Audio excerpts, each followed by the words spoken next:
Richard کی روانگی کے بعد سلطان ایوبی نے اعلان کیا کہ ان کی فوج کے جو افراد حج کے لیے جانا چاہتے ہیں وہ اپنے نام جمع کروائیں، انہیں سرکاری انتظامات کے تحت حج کے لیے بھیجا جائے گا۔ فہرستیں تیار ہو گئیں اور ان سب کو حج کے لیے روانہ کر دیا گیا۔ خود سلطان صلاح الدین ایوبی کی بڑی خواہش تھی کہ وہ بھی اللہ کے گھر کی زیارت کریں، مگر جہاد نے سلطان کو مہلت نہ دی، اور جب مہلت ملی تو ان کے پاس سفر خرچ کے لیے پیسے نہیں تھے۔ سلطان کو سرکاری خزانے سے مال کی پیشکش کی گئی، جو سلطان نے یہ کہہ کر قبول نہ کی کہ یہ خزانہ میرا ذاتی نہیں۔ ایک مصری واقع نگار محمد فرید لکھتے ہیں کہ سلطان کی وفات کے وقت ان کی کل دولت 47 درہم چاندی، سونے کا ایک ٹکڑا، ایک گھوڑا اور ایک تلوار تھی، جبکہ سلطان کا نہ تو کوئی ذاتی مکان تھا اور نہ ہی سلطان کا کوئی محل۔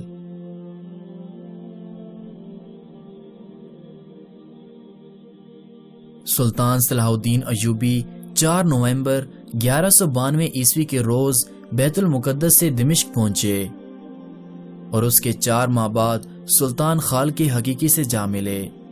دمشق پہنچنے سے وفات تک کا آنکھوں دیکھا حال سلطان صلاح الدین ایوبی کے قریبی دوست اور ان کے دور کے مشہور مورخ بہاؤالدین زکریا شداد اپنی یادداشتوں میں کچھ اس طرح سے لکھتے ہیں۔ وہ لکھتے ہیں کہ سلطان کو سستانے کے لیے دمشق کا شہر پسند آ گیا۔ سلطان کے بچے انہیں دیکھ کر خوش تھے۔ دمشق اور گرد و نواح کے لوگ اپنے فاتح سلطان کو دیکھنے کے لیے جمع ہو گئے۔ سلطان ایوبی نے اپنی قوم کی یہ عقیدت مندی دیکھی تو اگلے ہی روز یعنی 5 نومبر بروز جمعرات دربار عام منعقد کیا، جس میں ہر خاص و عام کو سلطان سے ملنے کی اجازت تھی۔ سلطان صلاح الدین ایوبی کو مسلسل جہاد اور سلطنت کی مصروفیات نے نہ دن کو کبھی چین لینے دیا اور نہ ہی راتوں کو اطمینان کی نیند سونے دیا۔ سلطان ایوبی جسمانی طور پر بھی نڈھال ہو چکے تھے۔ قاضی بہاؤالدین زکریا اس وقت بیت المقدس میں وزیر تھے۔ ایک روز دمشق سے مجھے سلطان صلاح الدین ایوبی کا خط ملا۔ سلطان نے مجھے دمشق بلایا۔ میں فوراً روانہ ہونے لگا، مگر مسلسل موسلا دھار بارشوں نے راستوں کو دلدل بنا دیا تھا۔ اس قدر کیچڑ اور اتنی تیز بارش تھی کہ میں 19 روز کے بعد بیت المقدس سے نکل سکا اور 23 محرم الحرام بروز جمعہ وہاں سے روانہ ہوا اور 12 سفر بروز منگل دمشق پہنچا۔ اس وقت سلطان صلاح الدین ایوبی کے ملاقات کے کمرے میں امراء اور دیگر حکام سلطان کا انتظار کر رہے تھے۔ سلطان ایوبی کو میری آمد کی اطلاع دی گئی۔ سلطان نے مجھے فوراً اپنے خاص کمرے میں بلا لیا۔ میں جب سلطان کے سامنے گیا تو سلطان نے بازو پھیلا کر مجھ سے بغل گیر ہو کر ملے۔ میں نے سلطان کے چہرے پر ایسا اطمینان اور سکون کبھی نہیں دیکھا تھا۔ سلطان کی آنکھوں میں میرے لیے آنسو تھے۔ دوسرے دن سلطان نے مجھے بلایا۔ سلطان اس وقت باغیچے میں بیٹھے اپنے بیٹوں کے ساتھ کھیل رہے تھے۔ سلطان نے پوچھا کہ ملاقات کے کمرے میں کوئی ملاقاتی ہے، تو سلطان کو بتایا گیا کہ فرنگیوں کے سفیر بیٹھے ہیں۔ سلطان نے کہا کہ فرنگیوں کو یہیں بھیج دو۔ سلطان کے بچے وہاں سے چلے گئے، لیکن سلطان کا چھوٹا بیٹا امیر ابو بکر، جس سے سلطان صلاح الدین ایوبی کو بہت پیار تھا، وہیں رہا۔ جب فرنگی آئے تو بچے نے ان کو بغیر داڑھیوں کے چہرے اور ان کے لباس دیکھے تو سلطان صلاح الدین ایوبی کا یہ بیٹا رونے لگا۔ بچے نے بغیر داڑھی کے کبھی کوئی انسان نہیں دیکھا تھا۔ سلطان صلاح الدین ایوبی نے فرنگیوں سے معذرت کی۔ ان کے جانے کے بعد میں نے سلطان صلاح الدین ایوبی کے ساتھ کھانا کھایا۔ کھانے کے بعد سلطان نے مجھ سے پوچھا کہ کیا حاجی واپس آ گئے ہیں۔ میں نے سلطان کو بتایا کہ راستے میں کیچڑ زیادہ ہے، شاید کل تک حاجی آ جائیں۔ سلطان نے کہا کہ ہم ان کے استقبال کے لیے جائیں گے۔ یہ کہہ کر سلطان نے ایک حاکم کو بلا کر حکم دیا کہ حاجی آ رہے ہیں اور راستے میں کیچڑ اور پانی ہے، تم فوراً آدمیوں کو بھیجو اور جس راستے سے حاجی آ رہے ہیں اس راستے سے کیچڑ اور پانی کو صاف کر دو۔ جمعے کی شام سلطان صلاح الدین ایوبی نے غیر معمولی کمزوری محسوس کی۔ آدھی رات سے ذرا پہلے سلطان کو بخار ہو گیا۔ 21 فروری 1193 عیسوی کو سلطان نڈھال ہو چکے تھے۔ جب میں سلطان سے ملنے گیا تو سلطان کا بیٹا ان کے پاس تھا۔ سلطان نے بتایا کہ انہوں نے رات بڑی تکلیف میں گزاری ہے۔ سلطان نے ادھر ادھر کی باتیں شروع کر دیں۔ ہم نے گپ شپ میں ان کا ساتھ دیا۔ دن کے دوسرے پہر تک سلطان خاصے بہتر ہو چکے تھے۔ جب ہم وہاں سے رخصت ہونے لگے تو سلطان نے کہا کہ میرے بیٹے کے ساتھ کھانا کھائیں۔ کھانے کے کمرے میں دسترخوان بچھ چکا تھا، بہت سے افراد بیٹھے تھے اور سلطان صلاح الدین ایوبی کا بیٹا اپنے باپ کی جگہ بیٹھا تھا۔ بے شک الفضل صلاح الدین ایوبی کا بیٹا تھا، لیکن سلطان کی جگہ بیٹے کو دیکھ کر بہت دکھ ہوا۔ کھانے پر جو لوگ بیٹھے تھے ان کے بھی یہی جذبات تھے، ان میں سے بعض کے تو آنسو نکل رہے تھے۔ اسی روز کے بعد سلطان صلاح الدین ایوبی کی صحت بگڑتی چلی گئی۔ میں اور قاضی فضل روزانہ کئی بار سلطان کے کمرے میں جاتے جہاں سلطان صلاح الدین ایوبی بیمار پڑے تھے۔ سلطان کو تکلیف میں ذرا سا بھی افاقہ ہوتا تو ہمارے ساتھ باتیں کرتے، ورنہ اکثر یوں ہوتا کہ آنکھیں بند کیے پڑے رہتے اور ہم سلطان کو دیکھتے رہتے۔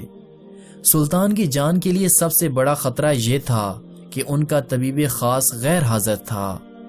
سلطان کا علاج 4 طبیب مل کر رہے تھے۔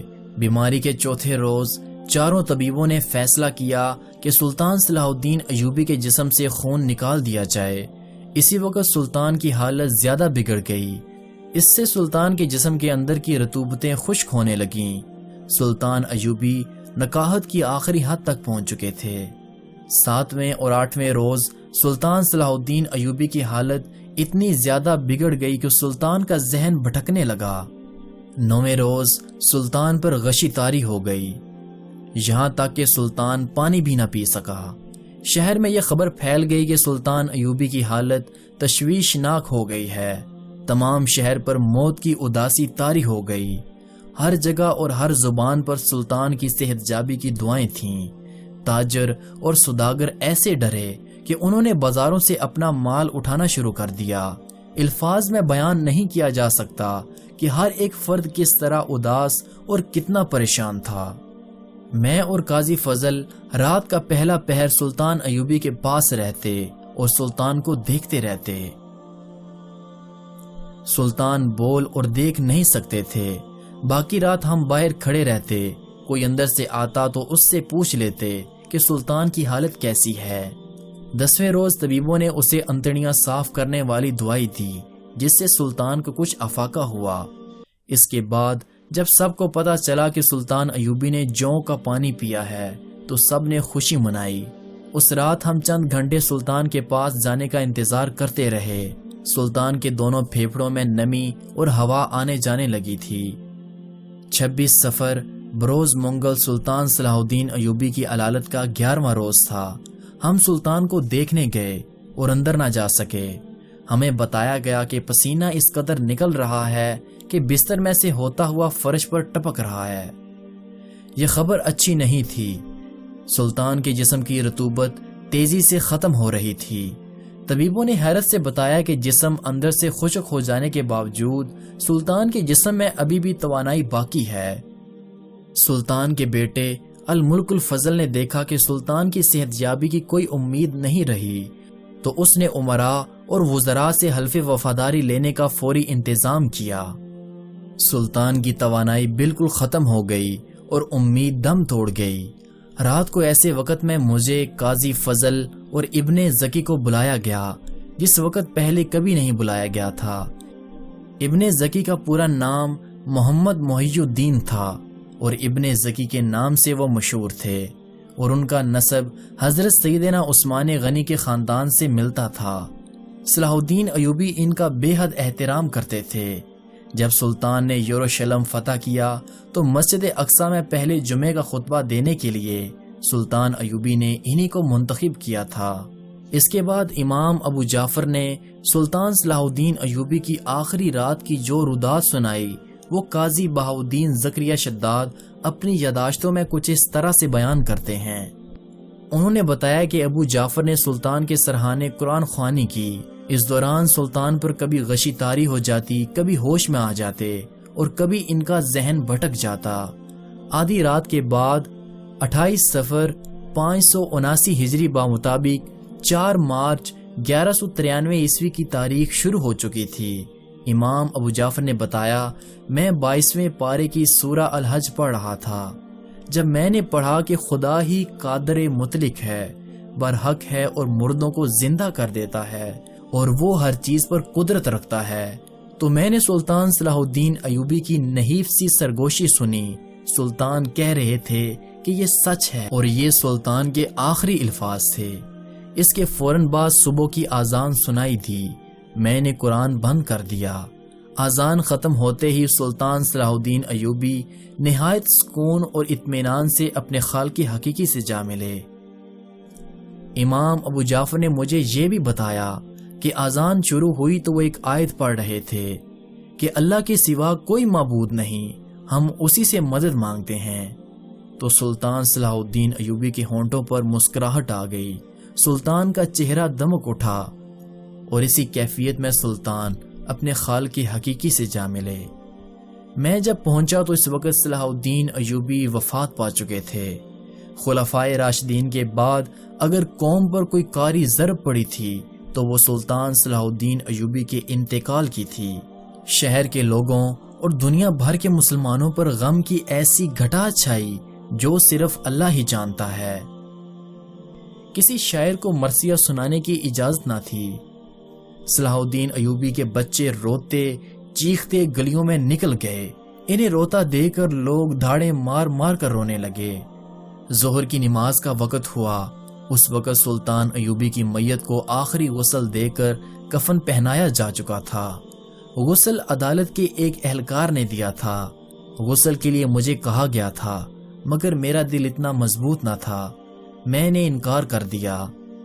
جب جنازہ لوگوں کے سامنے رکھا گیا تو مردوں کی دھاڑیں اور عورتوں کی چیخوں سے آسمان کا جگر چاک ہونے لگا۔ دمشق کی عورتوں کے بین سنے نہیں جاتے تھے۔ قاضی محی الدین ابن زکی نے سلطان صلاح الدین ایوبی کی نماز جنازہ پڑھائی۔ نماز جنازہ کے بعد سلطان کی میت کو باغیچے کے اس مکان پر رکھا گیا جہاں سلطان نے علالت کے دن گزارے تھے۔ عصر سے کچھ دیر پہلے سلطان ایوبی کو قبر میں اتارا گیا۔ میں اپنے ساتھیوں کے ساتھ قبر پر قرآن خوانی کرتا رہا۔ ناظرین محترم، یہ تمام یادداشتیں سلطان صلاح الدین ایوبی کے درینہ دوست اور ان کے دور کے مشہور مورخ بہاء الدین ابن شداد نے اپنی یادداشتوں میں یہ تمام واقعات قلم بند کیے ہیں۔ برادران اسلام، آج فلسطین سلطان صلاح الدین ایوبی کا ماتم اسی طرح کر رہا ہے جس طرح 4 مارچ 1193 کے روز دمشق کی بیٹیوں نے بیان کیے تھے۔